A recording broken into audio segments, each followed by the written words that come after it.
Here at Paddy Power, we're the home of the Money Back Special, with some incredible offers every single week. Check out the website or app today. Terms and conditions apply. 18 plus. BeGambleAware.org.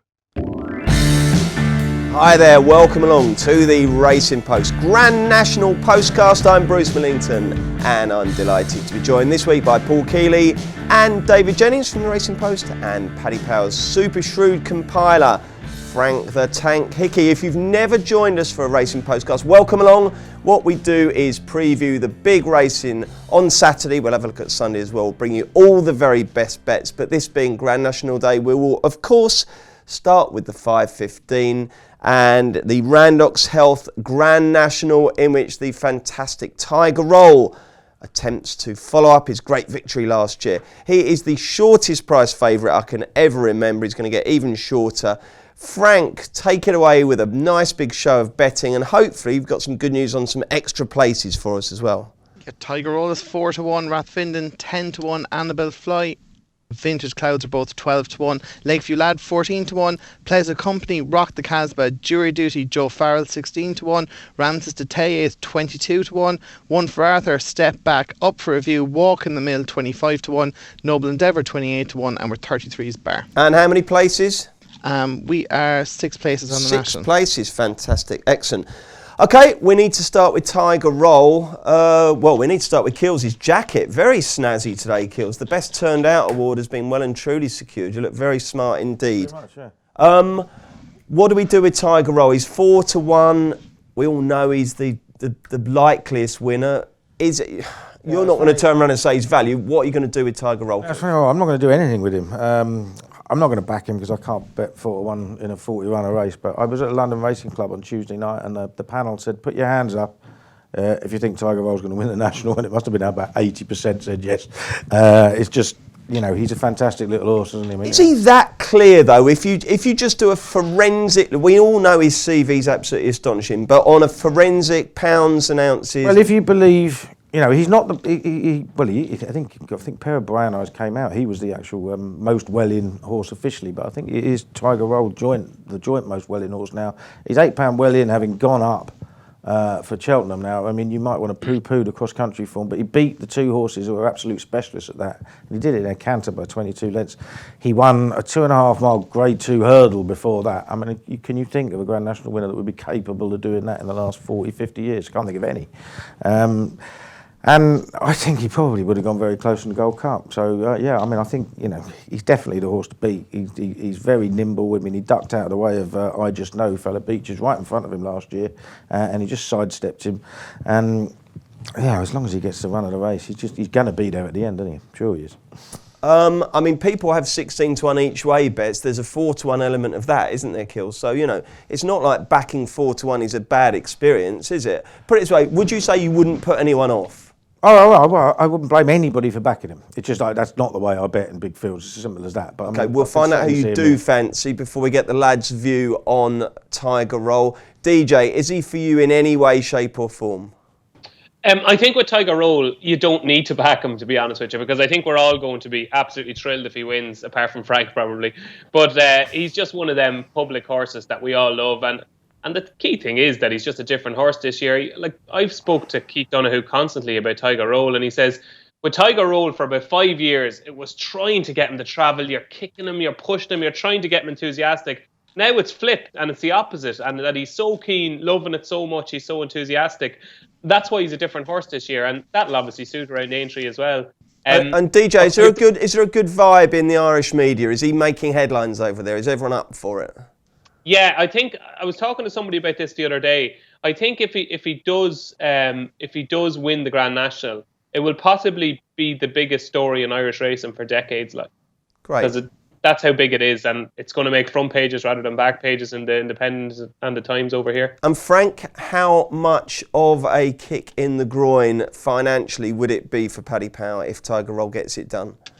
From an anti-post perspective, he's a very heavy loser. It's not so bad since maybe we went non-run no bet there a few weeks ago. Obviously last year was a nightmare. Like, when I say we get a shiver down our spine thinking of Tiger Roll, I'm not exaggerating. Like, it was like a funeral home in here when he got held on last year. It was a horrific result for us. we were very much against him on the day, and we got filled in, and we paid the price. Are you too short now at 4s? I really don't think so. I think, like, as in, with what he's done this year, with the way he won at Nav and over hurdles, and the way he won the cross country, like, I don't think the rise in weights will stop him. Like, we were even talking about, like, what price is he to complete and then, like, to get round without being hampered, and then what price would you be if you said he'd get a clear run at it? Like, 4-1 wouldn't be a price I'd back in a Grand National, but I wouldn't be mad to be going 5-1, 6-1 to lay him either. Like, I think if we went that sort of a price, I think there's every chance you'd have a very nasty looking field book. And I think a good way to look at it, Frank, is 4-1 says if you ran this race 5 times, he'd win 1. I mean, you'd think that would be within his capability, wouldn't you? Well, like, as in, I know he's all out to hang on last year, but I mean, the way he went through the race was just incredible to watch. Like, he went through it very easy, jumped well, did everything very easy, and it's only the last 100 yards he started to tie up. Now, you could argue he's carrying extra weight this year, and maybe that might be enough to stop him, and it might well do. It's very difficult to win a Grand National twice, but off the top of my head, the likes of Hedge Hunter and Comply or Die have come back and given it a right go the second year. So I expect him, like, if he gets a clear run, I expect him to be in the first 4 anyway. Okay, right then. Who is the value bet, Kills? Right, well, Have more than one going. No. I mean, you know, I've backed loads, but I mean, you know, my initial one a few weeks ago was Rock the Casbah, but I'm a little bit worried about the rain that we've had now. I know it's likely to dry out and it's not going to be very soft, but I've sort of gone off him a little bit now. I still like Step Back. Can't get it out of my head the way he won the Bet365 Gold Cup last year at Sandown. That was only his 4th start over fences. It came just 3 weeks after he'd broken his duck at Fakenham, like, you know, and he literally tore lengths out of the field at every single fence, and he just won by 13 lengths going away. Now, I can't believe that Mark Bradstock's had anything other than this race in his mind ever since, and he's only run twice. The bold jumping was still in evidence. He just hasn't seen out his races, but I'd imagine he'll be absolutely fit as a fiddle and primed for this. Slight worry that, you know, he does edge to his right a little bit at his fences, but I mean, Aintree is a sort of a series of long straights rather than a left-handed track, isn't it? You know what I mean? It's just a, you know, sort of very big wide course. I can't see it being that much of a problem. And if he gets into a rhythm for Nico de Boinville out front, I think he has to go really well. He does stay very, very strongly. So he's your main tip. He's the main one now. You know, you have to bear in mind that on the 2 occasions in the last 10 years that the ground has been soft, the Irish have accounted for 5 of the first 6 home both times. So you've got to give them plenty. And obviously Rathvinden, last year's 4-mile winner's got a big chance. I think Annabelle Fly had a hard enough race at Cheltenham this year to put me off at 12-1. But you know, and obviously Gordon Elliott's got loads in the race. You know, brilliant piece of sales from Gigginstown, and it's enter loads in the race and then sell the ones that have gone at the game. You were bidding for your old mate Don Poli, dropped out at 2,000 guineas. Exactly, yes. sell them at 10 times the true market price just because they're running in the National. What a brilliant bit of business that is. But no, I think one of his Dunikos is quite interesting at 33-1 with Paddy's. It's He last year he won a Grade 2 on heavy ground over 2 mile 3 furlong. Finished very close 4th to Mona Lee in a Grade 1 over 2 mile 5. And he was a bit of a slow starter this year, but he won the Punchestown trial. That's 3 mile 4.5 furlong, and he looked like he relished every yard of it. And he was quite commanding at the death. And I thought, you know, that sort of price for a horse that looks like he's going to relish the trip. He's got Jack Kennedy on it. It feels like a strong recent, in terms of the recent profile. That ticks a lot of boxes. Yeah, it does. Yeah. I only really stumbled on him last night. Like, you know, when the rain came, I thought I'd better have a proper look at all these Irish horses, another go. And I was looking, obviously, General Principle won the Irish National on heavy ground last year. But I thought Dunikos, you know, he's 8-year-old like Tiger Roll. Young horse coming into the race off a career best win over his first run over a proper staying trip. Okay, he's got a fair profile. Right, we'll give you Step Back and Duna because you will have the chance for a glory shot with a 1, 2, 3 in a minute. DJ, who are your best bets for the Grand National? The one I backed is Manila Rocco at 40-1, which would be. Anyway, move on to the one you think will win. Which will be devastation to Frank because obviously he fancied him at Cheltenham, and he ran a remarkable race in Cheltenham in that he didn't jump particularly badly. He actually jumped quite well, I thought, down the back of Cheltenham, and he jumped about 7 fences and then he was pulled up, which was obviously a little bit worrying. But he is an incredibly similar profile to Don't Push It, who won the Grand National a couple of years ago, obviously for John Joe. with Manila Rocco, obviously the ground is a little bit of a concern. I really fancied him for the race last year, and he was taken out at the last minute because it was heavy ground. It's going to be a little bit quicker than that this year, I think. And it just strikes me that since he won that 4-miler at Cheltenham, and since he was second to Sizen John in the Gold Cup, we all have him down as this hasn't fulfilled his potential, not the horse we thought he was. And then you go back and you see, in the last year and a half, he's only had 4 runs, and one of those was over hurdles. And I just get the impression, since he's had the wind operation, that this has constantly been the plan. Apparently, his schooling over the national fences has gone absolutely brilliantly. Richie McLaren rides him, who was so unlucky with Sonny Hill Boy in the race a couple of years ago. And if he ran the race last year, I think he was up 162 or 163. He's up 155 this year. I think John Joe has been very, very patient with Manila Rocco. If it hadn't rained as much as it did, I'd be really, really sweet in him. Because it's rained, I'm not quite as sweet. But at 40-1, I think he's the best value in the race. Who else do you like? You can have one more. Okay, I'm going to go for one then. Similar theory to Paul is Mombeg Notorious, who won the Tayestis on heavy ground. Again, hasn't had as many runs as you would have thought. Like, his form figures are shocking going into the race. But I did a piece with Eddie O'Leary during the week, and he said, I was talking about the colours. I said, which colours will Tiger Roll wear? And he says, we'll give Tiger Roll the first colours. He says, but unlike in Ireland when HRI do it for them, he said, the BHA want us to pick the colours of the caps. And I said to him, have you got a lucky cap? He goes, you wouldn't believe how lucky blue is for us. He says, every horse we seem to put a blue cap on ruled the world when he won the Grand National and other grade ones as well.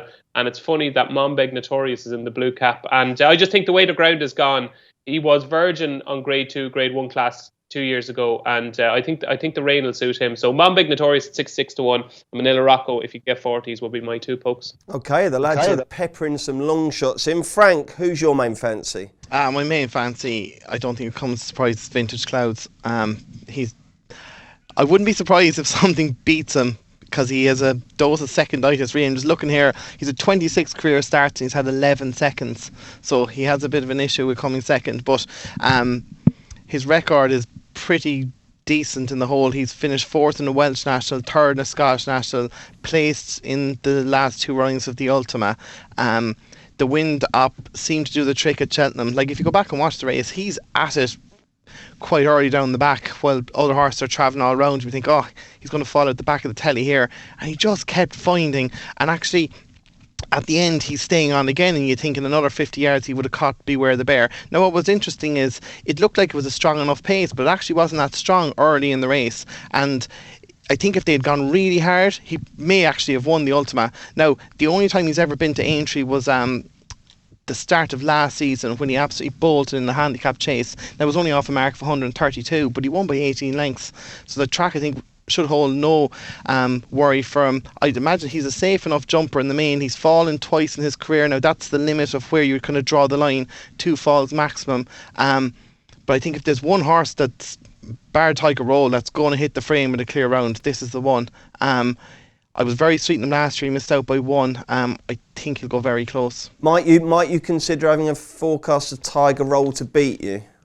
No, I won't. I'm just going to get stuck into Vintage Clouds each way. And I think David mightn't want to hear this, but I backed Manila Rocco before the Ultima for the Grand National because I was anticipating a good run at Cheltenham. I still wouldn't give up on him completely. If it was a bit better ground, I'd be very confident that he'd run a decent race. At 40-1, he's one that I think it's worth taking a chance at that sort of price. He has the back class, and if he takes the fences, I wouldn't be surprised to see him run a huge race. And the other one I mentioned is just general principle. He won the Irish National at bad ground. He was 3rd in the national trial there recently. He hasn't had too many goals at beyond 3 miles, and he's unexposed enough over that trip, I think, to consider. Kills, tell me why, if Tiger Roll's 4-1, Pleasant Company beaten ahead by him last year, and with a £3 pull and a more national focused campaign, isn't value at 4 times the price? Well, you certainly can't argue that he is, and you can't knock his preparation either. Yeah, he's got every chance. And the thing is, Tiger Roll was winning the race very easily last year, and then stopped. Ground, although we had all that rain yesterday, the ground isn't going to be anywhere near as heavy. Whether that suits Pleasant Company more than Tiger Roll, I don't know, but there's no knocking a horse that ran so well last year. He's got a chance. Let's do the 1, 2, 3s. Keels. I'll go Step Back, Dunikos, and I can't kick Tiger Roll out of 3. Okay, DJ. I'm going to go for a spectacular one as well. Manila Rocco, Mombeg Notorious, and Rock the Casbah. If I get that up, that is retirement. Oh, I thought you loved working for the Racing Post. I do, yeah. You've got to do those. You've got to do those trifectas, Dave. Yeah, you got in the Got Gold to do Cup, it. didn't you? Yeah, sneaked one in the Gold Cup. Yeah. That was How much you get? some bet, wasn't it? Are you allowed to declare it? Yeah? 6 bags of sand for £1. Wow. Unbelievable. Beautiful. Great Beautiful. effort. Great effort.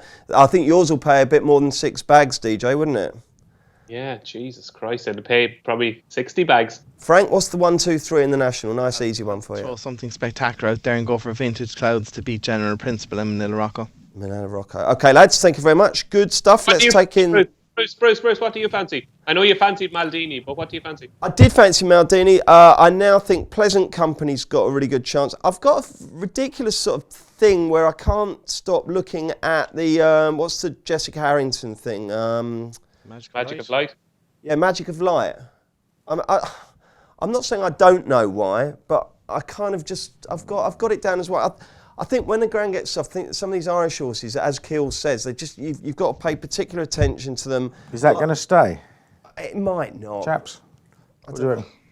Yeah, I'd be a little bit worried about her staying all right. But I thought at Newbury earlier on the year she was very good, and it'd be a great story because Jack's brother Paddy, who has been sick, he rides Magic and Light, and do you know the way the National likes to pen one of these fairy tales? That could be it. Okay, but anyway, we'll move on to what you lads think because you're the judges. I'm a total guesser. The first race on the card is the 145, the Gaskell's Handicap Hurdle, a Grade 3 over 3 miles and half a furlong. It's going to be testing. Frank, what's the latest betting from Paddy Power? Yes, Sierra de Burley is 7-2, Alputti Son and Poker Player 10-1, Kulanli, Nestor Park are both 11-1, Forza Milan, Flemcara, Burrows Park 12-1, Keeper Hill, Nadiak are 14s, and we're 16-1 bar. Sire de Burley got the job done in the Potemps. Will he get the job done here, DJ? Oh, I have one here, Bruce. Go on. I think I have one at a big price. I can't do Frank Hickey's impression, and I'm not as good at it. What do you say again, Frank? What's Frank's famous line? No idea. Oh, he gives it. Yeah, he gives it a little sort of like little. Yeah, that's exactly it. Yeah, yeah. Kind of a bit squeakier voice to me. Bruce, I have one. Go on then. Right down the bottom, Tommy Rapper. You know, I spoke about Forrest Behan the other day, waiting 2 years for him to run in that race, and then he didn't. Non-runner. But Tommy Rapper, right, for Dan Skelton and Bridget Andrews, I am convinced that this has been the plan for the year. And if you go through his build-up to the race, it's quite eye-catching. I thought he ran a really lovely race in a Pertemps qualifier at Chepstow in February. He was never going to go to Cheltenham. And the key thing with him is the ground. Like his form in soft and heavy ground is pretty spectacular. He was a little bit of an enigma earlier on in his career. He was held in high regard and he just wasn't getting the job done. I remember him being beaten at 4-11 one day at Toaster and he threw the race away. But he's rated 136 at the moment. And I think he has got at least a half a stone in hand. He might need more, but he's had a really light campaign. A flat track like Aintree is made for him. He'll be held up. He jumps well. The ground is ideal. The trip is perfect. I just can't wait for 4-2 for Tommy Rapper. DJ, I love it when you make a case like that. The last one I heard like that was it the E-ball winner you tipped, the Gosden thing? Oh, yeah. That was in that similar sort of vein. So I shall definitely be backing Tommy Rapper. Frank, should I back anything else in the race? Yeah, I was kind of keen on two. The first one's Forza Milan for John Joe O'Neill. Again, he'll handle the ground, no problem. He's lightly raced enough. He's only a 7-year-old. He's only had 8 starts over hurdles, 2 wins, 4 seconds. He went off second favourite, well back, I think second favourite in the 2018 renewal of the Pertemps, was pulled up that day. He'd finished second in his 2 runs leading into that. He didn't take to chasing whatsoever, had a wind up then, and came back at Sandown and won really nicely under John Joe O'Neill Jr. He's only got £5 for that. He's lightly raced enough. I think he might be able to overcome the rise. The ground will be no issue, as I said. It looks like Barry Garrity's booked, which is eye-catching enough. John Joe has an all right record in this race too. I think that will go well at a price, a double-figure price each way. And the other one was a Poker Play for David Pipe, another trainer who has an alright record in the race. This horse cost a fortune from France. Ridge, I think they bought it as a 4-year-old, it cost 280 grand. Didn't really fulfill its potential early, but the last day at Uttoxeter, it looked really good. Now, prior to that, I finished second in the Pertemps qualifier at Exeter, behind Flemcara, but at Uttoxeter, on heavy ground, it just looked a different horse altogether. It won what I thought was a really competitive handicap, and the next three were the unexposed novices who looked well treated in Bold Plan, AC Milan and Hill 16, and he had them strung out behind, and he won as he liked. David Pipe said afterwards that the ground was the key to him. He wanted it bad. He'll get bad ground here. The step up and trip is no problem at all. And again, he's a double figure price. I think it's a fair each way bet. Who's come up with the best case so far, Kills? Oh, they were both very good cases, to be fair. But I think I found one as well. Oh, blimey. It's so typical, isn't it? Yeah. Nicky Henderson trained horse called Burbank. Now, he was staying on 4th in the 2017 Ballymore, staying on 7th in the 2018 Coral Cup. And he's only won twice this year. Didn't take defence his first time. Ran back in the Coral Cup last time at Cheltenham. Moved up menacingly between the third last and the second last, looked to be going well, but then they quickened away from him. He stayed on again late. He was only beating 15 lengths. He was no better than midfield. But he's by Yates. He's been absolutely crying out for a step up to 3 miles. He's owned by Trev, who loves a winner Yeah, he does indeed. Who loves a winner at Aintree. Might well do. I think, I can't wait for him to run over 3 miles. I think he's got a big chance. He's also dropped. He's 4 or 5 pound lower than he was when he was, he was only beating 7 lengths in the Coral Cup last year. So I think he's a big player. Okay then, right, let's summarise then. So Frank's gone for Poker Player and Forza Milan. Kills has gone for Burbank, and DJ, who still wins the most convincing cases, very, very sweet, on Tommy Rapper. All big prices. Let's hope one of them can get our day off and running in the best possible style. The second race on the card, the 225, the Betway Mersey Novices Hurl. It's a grade 1, not the strongest of all time, but a competitive heat. Frank, take it away with a show of betting, and then we'll stick with you for the first tip on the race. Yeah, Brewing Up a Storm is our favourite at 9-4, Angel's Breath 11-4, 1 for Rosie 11-2, Chosen Maid 7-1, Umbrigado 10-1, Cateson Reserve Tank and the Big Biter 12-1, over 25's bar. Away you go. Look, it's not a race I'd have a really strong opinion on. Like Angel's Breath, I wasn't keen on him at Cheltenham. I thought the support in the mark was down to some good sectionals at Kempton, but he didn't convince me, and he didn't convince me at Cheltenham either. I couldn't back him, to be honest. Brewing Up a Storm is solid enough, but he had a relatively hard race at Cheltenham as well. And I'm going to take a flyer on one here that I thought shaped a lot better in his finishing position suggested in the Supreme, and that's the Big Bite for Tom George. If you go back and watch, he travels like an absolute dream down past the third last to the second last, and then he just kind of blew up a bit. He hadn't ran since December. Like, he'll handle the ground again, no problem. He was impressive at Haydock and Chepstow, albeit at Haydock he didn't beat much, to be fair. I think the step up and trip might actually help him. Horses stepping up and trip for the first time to 2 miles forward or to this race actually have quite a good record. So in a race that doesn't look the strongest potentially, I think he's worth chancing at a double figure price each way. I backed the Big Bite. I did a big study up, didn't I? Yeah, and thought I ran well. Beat 2 horses. Okay, but we might get our money back here, according to Frank. Kills, who'd you like? I initially liked Angel's Breath, and I still think he should probably be favourite. I think because he's a little bit keen, and Nicky Henderson got confused over him and thought he was a 2 miler. He isn't a 2 miler. He isn't bred to be a 2 miler. He's won a 3 mile point. He will improve for 2.5 mile. The one I would fear most is one for Rosie. I think she's got a nice turn of foot on her. She ran. She only just got beat. In fact, it was the one where she was called the winner at Sandown in that EBF final. I think she will run a big race, but it's still Angel's Breath for me. I think he's now running over the right trip. Keep the faith, yeah? Yeah. DJ, have you ever seen Kills looking as smart as he does now? I can't see him. Okay. So we've got the great. Probably yes then. Saw me at Cheltenham. If he wears this jacket to Punchestown, I tell you, you'll need a bodyguard to beat the ladies off him. You've seen it. It's not the sports jacket he was wearing for the first few days of Cheltenham. No, this is a new one. This isn't that tweed thing. This is new. It's No. I was wearing a golf jacket, wasn't I? Because it was freezing cold and pissing down with rain, wasn't it? Yeah. No, but this honestly looks the absolute business. DJ, who wins the Betway Mersey Novices Hurdle? Yeah, as surprised as you were about Keel's attire, I'm more surprised that he's Tipple Angel's Breath, because this is a typical Keel's place lay horse, I thought, because he hasn't done it. Like, he hasn't done anything. If you take away that Grade 2 win at Ascot that has worked out terribly, he hasn't really done anything. He's been beaten by Southfield Stone, and I didn't think he ran particularly well at all in the Supreme. So I'm fascinated why Paul fancies it, and maybe it is a step up in trip, but I don't think we've seen enough to warrant him in going off favourite or joint favourite. And I was praying, well, not praying, but I was hoping that Frank would tip Bruin up a storm, because I know he's a fan of the horse, and I just don't see what the horse has done wrong. I think he's got the strongest form. I think the ground is fine. I think they've got stuck between two stools in that they made the run in at Cheltenham when he would have beaten Birchdale and he fell at the last. And in between then, he was held up in the Challow behind Champ, and he was held up again in the Ballymore. And I thought he did all his racing between the third last and the last in the Ballymore. Whereas I thought Richard didn't really know what to do, whether to go after them at the third last or wait, and he kind of did neither. I think Aintree will suit him. I think they'll ride him more prominently, and I think on what we've seen so far, he's by far the best horse in the race. So I'd be pretty confident that Bruin Up a Storm will win. Okay, tips on 4 more Aintree races coming up in just a mo. What's my horse's handicap? The fact that you're backing him?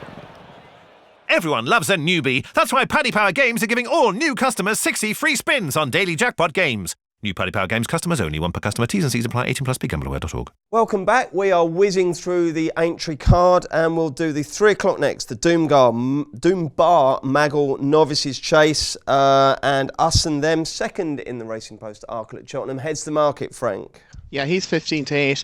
We've Clondalk Castle and Lawler at 4-1, or New at 9-2, Knocknanew 7-1, and we're 14 spare. Interesting old heat this, Kills. Make sense of it for us. It is. It's funny. I did a Cheltenham preview just before just before the festival, and I was telling everyone.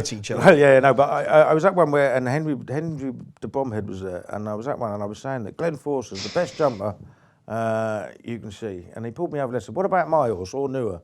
What happened? Glenn Forster unseated and Ornewer fell in the Arkle.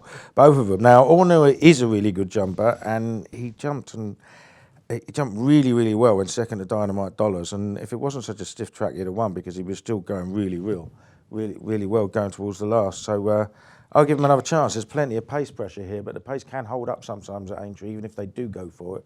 I mean, we saw that with the red one winner yesterday. So I would take a chance on Ornewer, because he can jump really well. David, who's your fancy?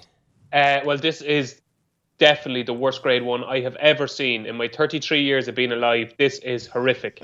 And it's astonishingly bad. Like, it really is. It was one of these races, you know, when you check the entries and you're going through and you're going, okay, I'm waiting for a good horse, okay, there's only 9 of them. Where the hell are the rest of them? There's still a winner in there somewhere, DJ. Winner's a winner, mate. They still pay out at exactly the same price. So stop boring us with all that and tell us who the winner will be. Yeah, and for the reason being that it's such a bad race, I fancy Clondalk Castle, because I think he's probably the only one in the race that's actually improving. I think he's stepped up every time. At Cheltenham, if you stopped it in between the third last, or the fourth last and the third last, like, you say to yourself, he could absolutely be a major player, and you would have loved to have known how he would have got on if he had a ran in the novice handicap instead. Yeah, I just think he'll hand the ground. Like, he won a novice hurdle at Kelso on heavy ground, so he should cope with conditions. And the rest of them, like Lawler, just looked like he absolutely hated the game at Cheltenham. Ornewer, I think the ground is a little bit of a worry for Ornewer. Us and Dem kind of was ridden to place in the Arkle, whereas I thought Clondalk Castle actually went after the pace. So I can see that form being reversed. Knocknanew just looks like he's a bit of a soft finisher. Then you're into Destre and Cad the Lynn. Like, they shouldn't even be allowed running Grade 1s. Frank, are you staying loyal to Layla, or have you unsubscribed? I'd agree with Dave. This is a pretty bad Grade 1, to be honest. It could easily just be a handicap, couldn't it? Look, Us and Them just doesn't win enough for me. Like, he ran okay at Cheltenham, but he was never in the heat of the battle, really. He was just staying on past beaten horses who tried in vain to go anywhere with Duke de Geneva. I'm going to give Lawler one last chance. He's won the Grade 2 bumper here 2 years ago. He won the Grade 1 novice hurdle over 2 miles last year. Look, he was very disappointing at Cheltenham. It was a horrible run off the back of a poor enough run at Sandown as well. But were he to put it together, he'll just win this. It's a massive if, but at 4-1 in this field, there's probably, I'd imagine someone might even go 5-1 later. I'd take a chance at that price. It's that bad a race. you'd kick yourself, would you, Frank, if he won and you didn't back Well, him? like you go down through it. Kate Delane was beaten in the handicap last week. Clondalk Castle went through the Arkle quite well. I think he had a better chance and better ground. Destre is not good enough. Nottingham Noose will probably face competition from the lead from Arnua, who could do, and Arnua probably wants better ground. And Austin then just doesn't win enough. Like, it's not a good race, and like, you know, look, you're clinging on to the fact that he was very good at Cheltenham first time over fences, and he's won twice at Aintree in his 2 visits, and if he could replicate any of them, he's a sure thing. But it's a massive if. Like, he's probably 3-1 just to do that, like, you know. Okay, well, if Lawler was one of the disappointments of day one at Cheltenham, Apple's Jade was another, and in the 340 at Aintree on Saturday, the Ryanair Stayers Hurdle, she will attempt to redeem herself in a decent quality event over 3 miles, and she's fav, of course. Frank, what's the latest bet? She's 11-8. Sam Spinner's 9-2. If the cap fits, 6-1. Roxana 10-1. West Approach, Holdstone and William Henry are all 14-1. Agripart and you know what I mean, Harry are 16-1, and we're 20 spare. DJ, even allowing for the fact that Apple's Jade has shown that Cheltenham is not her favourite track in the past, was that so bad that it makes you want to go against her here, or do you think she'll do her usual, come to Aintree and sprout wings? Yeah, if you look at the Champion Hurdle again, it's astonishing how early she was beaten. Like, I would say I fancied her for the Champion Hurdle, which obviously she ran an embarrassing race. But after jumping 1 hurdle, as they were coming to the second, coming up to the stands, I think, who was standing beside me? One of the lads was standing beside me. I can't wait to find out. This is so exciting. Go on. That's harsh. That's very harsh. I say the Grade 1 Novice Chase is a bad race and I get ridiculed. Frank Hickey says it's a bad race. Oh, you're a great fella, Frank. Go on, DJ. On you go with this thrilling tale, mate. Go on. Netflix are going to buy this up and make a mini-series out of it. So you were standing next to Justin O'Hanlon, or was it Keels? Go on. I said, after, like, I'd say 100 yards, I said, Apple's Jade is beaten. And then I think it could have been Justy. And he says, no, what are you on about? She's only after starting. I said, she's beaten. She's actually beaten. That's how early, if you watch the race again, she looks beaten. She's go 4 out of 5 dirty, which I don't know if that's good enough to put such a bad performance away and just say, forget about it. But one thing you have to remember here is, and this is obviously a big if she didn't run at Cheltenham, just say, for some reason, and she just came straight to Aintree, and she went for this race, and she was run against Sam Spinner, if the cap fits, Roxana, Holdstone, like, she would be possibly 4-7. I think they absolutely love her, obviously, in Gordon's. I don't think they'd take the chance of running her unless her work was back to the way it was before Cheltenham. And you just have to take the chance, because you know she's by far the best horse in the race, and you're probably getting a little bit of value. Okay, 11-8, Frank, was that a consensus decision, or did you want to go a little shorter, bigger? Like, we'll have... we'll be pricing this afternoon individually and having our discussion probably after lunch. So this is more like an anti-post price revised quickly. I'd imagine it'll probably be one that there won't be too much consensus. I can see why you would want to be shorter, but I could also see why you'd want to be bigger. Like, the worry is that last year she didn't do it a couple of times in the spring, and there's a good chance she'll blow out again. Like it's not certain that she'll get back to her best. And I think at that sort of price, you would want nearly everything in your favour, and there's just too many risks attached back here. Let me ask you another question. Not trying to get too many trade secrets out of you, but will there come a moment where certain clients come on and you think, she's fine? Or is it a little bit of a mystery right up till the race actually unfolds? The customer money in these races wouldn't have too much of an impact, say, from this evening onwards. Like, we'll take a position and we'll try to hold that position as best we can up until the race. Okay, so what's the bet?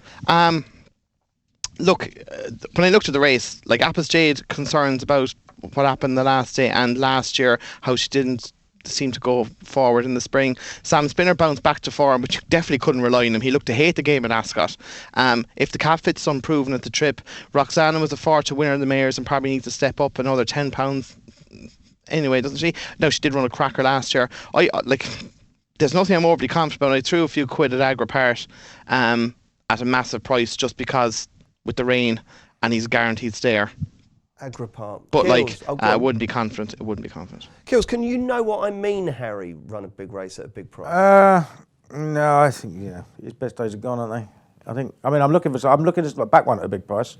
You either do take the view that Apple Jade is better than everything and she'll win, or you have a crack at a big price, because I don't think Sam Spinner is that reliable, and I don't think any of them are that good. I mean, Paisley Park came through and slaughtered all of them, and they're all also rans basically, aren't they? So Apples Jade lost her form at Cheltenham last year. It stayed lost at Punchestown. She's had an even shorter break. I think you've got to take her on. Wouldn't be surprised if she wins, and quite happy to see her win because she's a lovely mare. But I was going to back Lord Napier in the first race tomorrow, and Peter Bowens decided to run him in this race instead, and I found that quite interesting because he was about 16-1 for that. He's 50-1 for this. When he won at Sandown, he looked like a potential graded horse. He absolutely strode away from him, and with every step up in trip, he got better. He'd been third in the Lanzarote to Big Time Dancer at Kempton, and then he went to Utoxeter next time, dropped back to 2.5 miles, up 11 pound in the race, and he ran a shocker. But that just wasn't his form because he was beaten after a mile. And Utoxeter is a strange track, and it was heavy ground. It was really sticky, and I think he hated it. Trainers put cheek pieces on him just to wake him up as well. I find that quite interesting, and I think he can run a big race. 50-1 stunner from Keels, Lord Napier. Excellent. 4:20, the race before the Nash, is the Betway handicap chase. Over 3 miles and 1 furlong. And Frank, take it away with a show of betting. Yeah, Mr. Malarkey and Touch Kicker both 11-2, DBC 6-1, Kildesart 7-1, Springtown Lake 8-1, Old Grange Wood, Polydor, Theatre Territory are 10-1, Amelina 14-1, and we're 16s bar. Is this the race where you give me Bruce, I really fancy one here? No, I do like one though. Go on, then. Well, I kind of had two on my shortlist. One, I think DBC for Tim Vaughan. I think he's very interesting. He obviously went really close a few years back in the Grade 1 Sefton hurdle over 3 miles. He's beaten half a length by the World's End. He ran really well then, and he had a full year off the track and came back and finished 4th in the 3 mile handicap hurdle. And he's been getting better over fences as well. Like, as in, he was beaten first time out by Drinks Interval, and he went up then to Newcastle and beat Jamie Masters, and he won easily in Catterick in a weak race. Now, he's on the same mark as when he finished 4th last year behind Mr. Big Shot of 141. And the fact he could run that big a race off a full year off track in a competitive handicap like that suggests to me he can probably strike off that mark. And I think he's a really solid bet. I think he's a horse that I wouldn't be surprised if he ended up running well in something like a Hennessy next year. I think he's a bit of potential about him. And the other one I'd give a squeak to, now this probably a bit more left field, but Amelino is one that interests me. He's kind of got his form together the last twice. He won very well at Leopardstown over 2 mile 5, won by 8 lengths over School Lane, and then confirmed the form off 9 pounds higher up in the Ulster National Downpatrick there. He had some potential going back. He was kind of hit and miss over hurdles, but if you go back to May last year, he beat Kaiser Black in Tipperary in I think it was a beginner's chase. And that Kaiser Black now ran second to Bagawan, a Grade 1, and won a Grade 3 at Naas. So there's every chance that he has a fair bit of ability. He won pretty easy up and down Patrick off a mark of 121. He's only 9 higher. He's off 130. And I wouldn't be surprised if he ran a big race at a big price. Righty-ho, so it's DBC and Amolino for Frank. Who is it for you, Paul?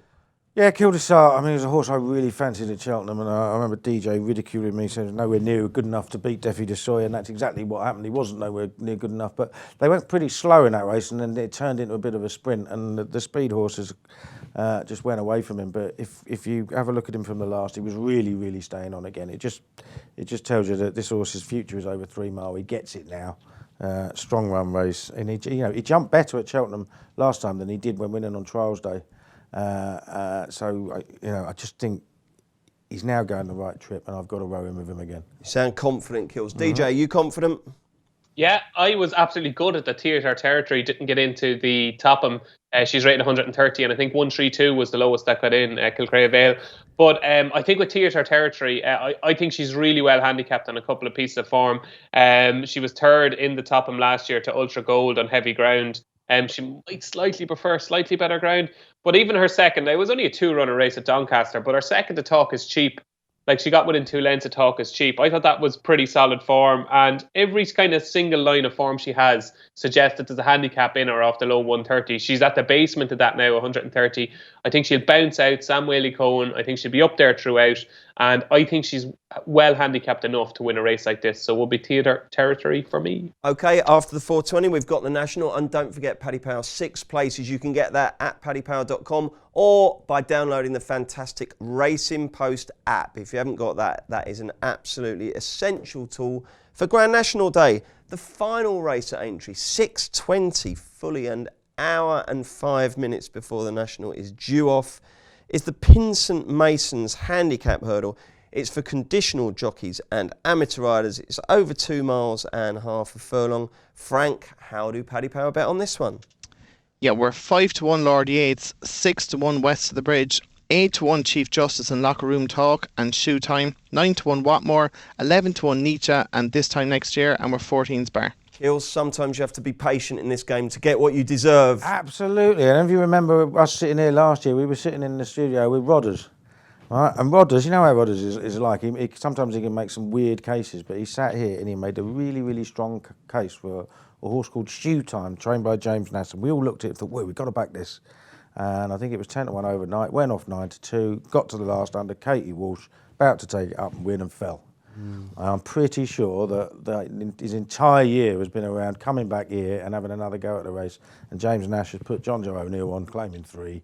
I think 8-1. I think he's pretty sure to go off favourite and go very close tomorrow. The weird thing is that you remember it, and I remembered it when you told me. But I bet if you mentioned it to G, he'd be like, when was that? Well, the great funny thing is the owner of Paisley Park, Andrew Gemmell, Rodders has known him for years. No, he never And he only found out about 4 weeks before the Cheltenham Festival that it was the Andrew Gemmell that owned Paisley Park. Family friend, isn't he? Yeah, exactly. Yeah, very strange. So, yeah, very strange. So yeah, I mean, yeah, Rodders probably won't remember it. We'll wind him up about it when we get out of here. But yeah, I mean, Sco Time or Show Time? Shoe Time, I just thought. Let's hope it's Show Time for that one. Who do you fancy, David? Call the police. My thunder has been well and truly stolen. I was just praying that you come to me first because I think Keels and Frank. I'd be shocked if Frank doesn't tip this horse as well. Was rated 124 in the race last year, and it's £2 lower now. And James Nash, lovely fella, used to ride for Willie Mullins and bumpers. And I'd say this has been the plan. And the ground being slow, that's no problem at all because his last win was on heavy ground as well. He's just a real strong traveller. And it's funny, Katie Walsh rode the horse in the race last year, and I wouldn't have been surprised if she had won it and maybe retired afterwards because she retired in Punchestown on a winner. And it could have been maybe, I wonder, maybe this is completely wrong, but it might have been maybe the bow out that Katie might have wanted on Grand National Day. And it was just unfortunate that the horse fell at the last. £2 lower now, ground ideal, touch of class. Like, if it's 8-1 now, I think this could go off about 5-2. 2 votes for Showtime. Is it 3, Frank? It sure is, yeah. Come on! Thing, I think. Told you. I think, like, if you say how depressed we were after the Grand National, particularly because I backed Pleasant Company, I think 40s or 50-1. So I was personally gutted as well as for the company, obviously. Yeah. But then I was like stuck into Shoe Time. I was like, right, this is going to get it back for me. This is going to make me have a winning week. And there he was, came cruising to the last, and I was like, oh, here we go. And then it fell, and I swear to God, it was like someone kicked me in the balls. It was really, really bad. I swear to God.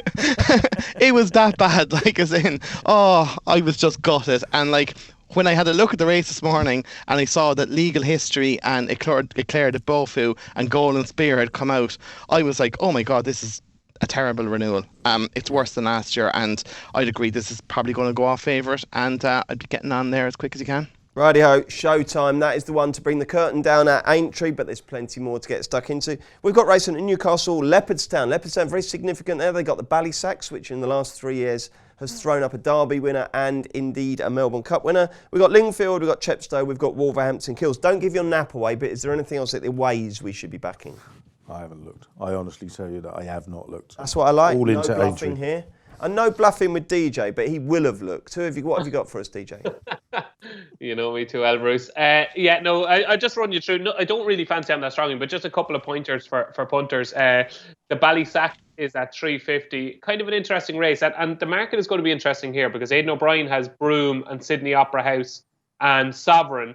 And Jim Bulger started the season in such good form. He's got Guaranteed, who's rated 107. I just wouldn't be surprised if there's 6 runners in the race. I wouldn't be surprised if Guaranteed by the end of the season wasn't in the top 3 of them, but this could be Guaranteed's Derby. So I wouldn't put anybody off back in Guaranteed. And also earlier on in the card, in the 1,000 guineas trial, Iridessa, the Group 1 winner, she returns to action in that. It's a decent enough race. Aidan O'Brien has got a couple in there as well. You'd have to be a little bit worried about Aidan's form. I think out of his last 18 runners, I think only one of them has been placed. So this time of year, they're just getting runs into them. And in that race, down the bottom, Secret Thoughts, I thought, is a filly that could have a big future this year. That's number 12 in the 245 at Leopardstown. Frank, anything for us? I've had a quick look at those races, and I thought one was interesting in the 1,000 guineas trial. All right, Iridessa is a very good horse. I'd be worried about the drop to 7 furlongs. I think she wants a mile at least. She'd probably be an Oaks horse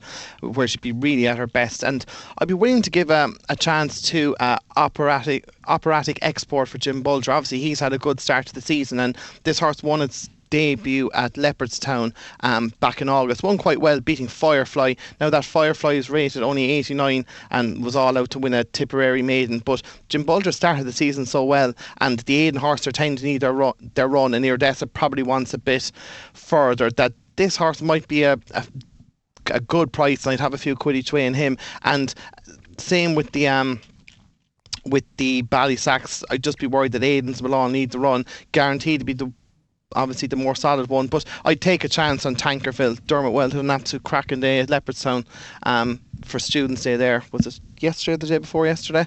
And this horse only had one run in the Goran Maiden, went off 4-5, won really easily. I wouldn't be surprised if he was able to win that, just simply because he'd be primed for the day while the rest might be looking at bigger targets down the line. Blimey, DJ, it sounds like Jim Bulger's going to have a good season. Does that mean one of you needs to go down there and see if we can make friends with him again? Yeah, who would you send? Tony O'Hare, he's always the main ambassador, isn't he? What about you, DJ? You can win him over, can't you? Most charming man I know.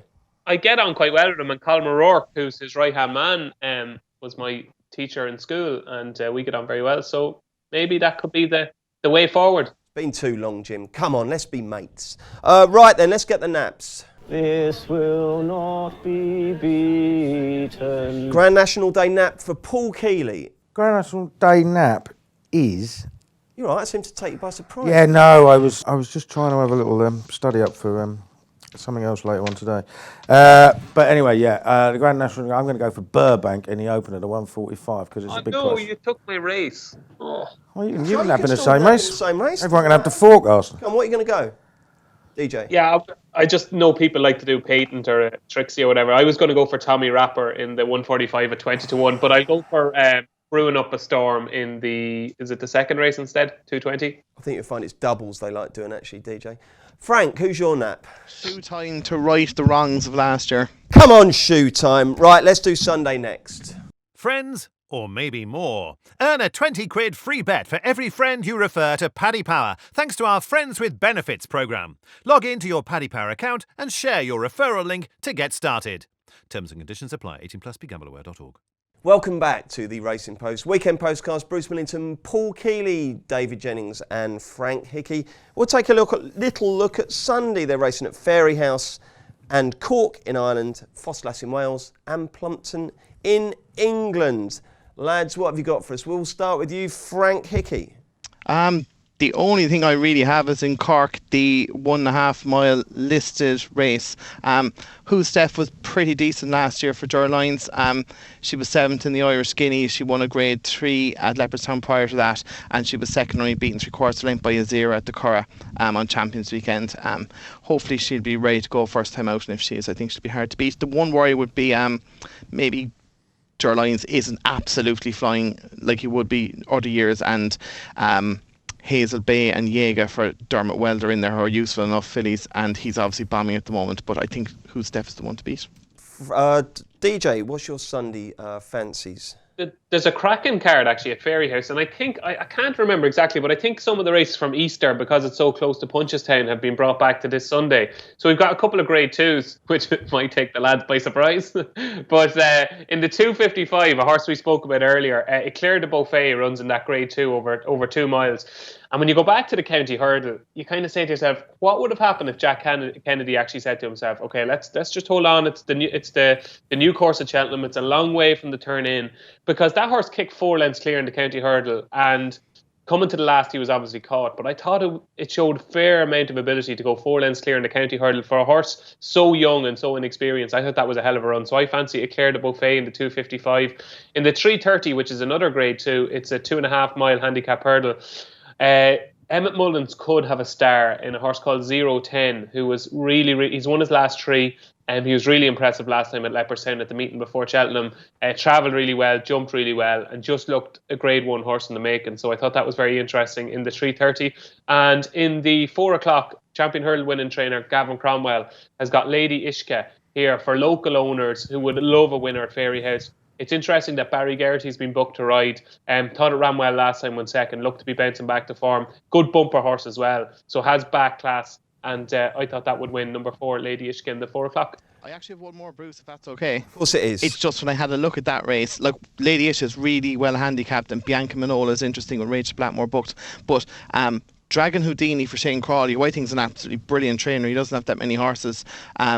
Go back and watch this horse win at Nav in the last day. It was really well punted. I think it was like 33s or 40s into 10s. But if you watch the race, he's basically knows he's on a good thing. He rides it wide to get a sight of his hurdles. He cruised into the straight. He just asked her after the last, and she goes away and wins easily. She's only gone up £9. I'd say she's got a bit more in hand. You might get a price because of Lady Ishka, and Bianca Manola might be a bit shorter, and you might get 7 or 8 to 1 this Dragon Houdini. I think she might be able to go in again. Oh, lovely. I must remember that. But it's well worth watching the race at Nav, and if you go back and watch that, you'll be keen enough. You think she's well up to defying £9. Okay, good. Right then, Kills, have you sussed anything? Yeah, I've got a couple. One at Foss Lass and a 3:40. A horse called Horatio Hornblower ran in a... Why's that ringing bells? don't know, we might have backed it. I backed it at Sandown a couple of starts ago, but it ran in a veterans chase at Ascot last week. What it was doing there and why it went off as short as 9-2, I do not know, because it needed the ground absolutely bottomless, and it was good, and he was never travelling, and he was pulled up. But he's back out of Foss Lass on Sunday, and the ground is heavy. It's always heavy there, isn't it? He'll probably be underrated in the market because of how he ran last time. I think he's going to have a massive chance, but does most of his best runs under Sam Twiston-Davies as well. Brendan Duke always says that it's always sunny at Huntingdon, and that's right. It's always heavy. Run under leaden skies at Foss. Yeah, absolutely. Yeah. What's the other one? 3:55 at Plumpton. Cado do Brasil is the likely favourite. Is in form, but his form is best mostly on softish ground, and it's a bit quicker there. And I quite like the Wicket Chicken, whose best form is on decent ground, for Neil Mulholland. Okay. Weekend plans, David. What are you up to? Football training tonight. I'm actually off Grand National Day, so we're thinking. Last year we went to a little place called Carlingford for a little stroll, and then had the bite to eat and watch the Grand National. So we might do something like that. And we also have the first round of the club championship as well. Oh, okay. How many people will you have come on for a national tip? Oh, and like I say to them all every year, I don't think I've ever backed the winner of the Grand National. And given that I'm tipping Manila Rocco this year, that's unlikely to change. But I give them. I basically say in the first line of the text, look, the Grand National is impossible, but you know, Tommy Rapper in the first. I give them tips in other races. Okay. Keels, you've got that jacket on for a reason, haven't you, mate? Well, right now, yes, I'm going on the ale now, which will be nice. Yeah. Tomorrow. This show's been recorded at 9:30 in the morning. Tomorrow there is a club recently opened in Epsom called the Comrades Club. It's slap bang in the middle of Epsom. It's £2.50 for a pint, and they've got both racing channels. Could well be my office for the rest of my career. Wow, this sounds good news. They know the target market when they open these. They've got plug sockets in the floor, so you go in and put your laptop on there. Yeah. Is it one of the ones we have? I worked from there yesterday. Recommended by someone. Yeah, it's one of them, but it's only a pony to be a member for a year, like, you know. And then it's £2.50 a pint for the rest of it. It's great. £2.50. Full size snooker table? No, brand new pool table though, decent cues. It's all there. God, that sounds like your. We had control of the remote as well, so it's just Shangri-La, isn't it? Yeah, unbelievable. The Comrades Club. It's called the Comrades Club, yeah. So you're going to be there tomorrow. Soon going to be comrades with a lot of people. And Sunday? Sunday, only be recovering. You'll think about that when you get to it, yeah? Excellent. And Frank, I bet you'll be grafting away, won't you? No, I'm actually off the weekend, believe it or Wow. not. Yeah, so That'd be nice. Jill was asking, did I want to do something Saturday? And I said, well, if watching racing at Aintree is doing something, then yes, I do. I bet that went down well, didn't it? Oh, well, she knows now at this stage. Like, she just goes, is there good racing on this weekend? And if I say yes, she goes, all right, so I'll see you at 5 o'clock or something. I bet you say yes, even when it's like that great St Wilfrid. Yeah, no, the odd weekend I can go, I can kind of forgo this, all right. But the majority of the time I go, look. Say that, don't you? Do you want to do something? And you look at her, what? Yeah, like Jill. Yes, like, I do. So the thing is, like, Jill is all about, like, she'd be going to yoga and the gym and out for lunch and whatever. And she's like, you do nothing. And I was like, I like just switching off watching telly, like, you know, because you'd be on the go all week. And I was like, I don't need to talk to anyone. I don't need to do anything. Like, watching a bit of racing or watching a bit of football and not having to talk to anyone, that's pretty decent if you ask me. Totally. If I'm sitting on the sofa watching sport and having the odd bet, I bet it's miles more fun than lying on a yoga mat doing the downward dog or whatever it's called, you know? Oh, you wouldn't want to say that to my missus. She actually teaches yoga as well, Bruce. She's obsessed with it. Yeah.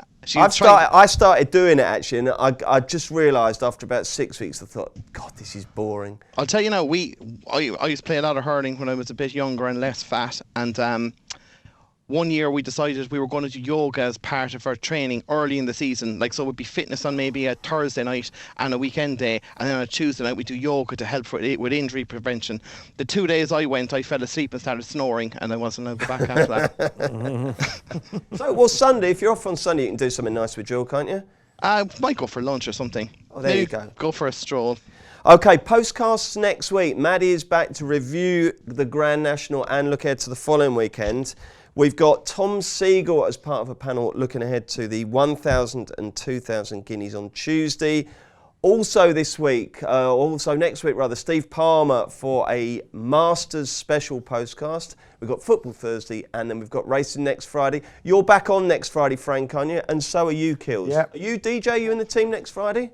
No, haven't heard yet. Haven't got the call up yet. Okay, well, listen, one thing we do know, if you're available, I've just heard you're in the team. I can't make it, it'll probably be Maddie or someone, but you're very frank. There could be one for next Friday's show that you are going to be very sweet on, isn't there? Yeah, I was kind of half keen on one for the Lincoln, and I sent a few texts trying to find out if it was going to run, and they were humming and hawing early in the week, so I didn't back it, and it wasn't declared, and I'm pretty sure it's going to Newbury next weekend. And let's just say, if today and tomorrow go well, I will absolutely be unloading on this next week.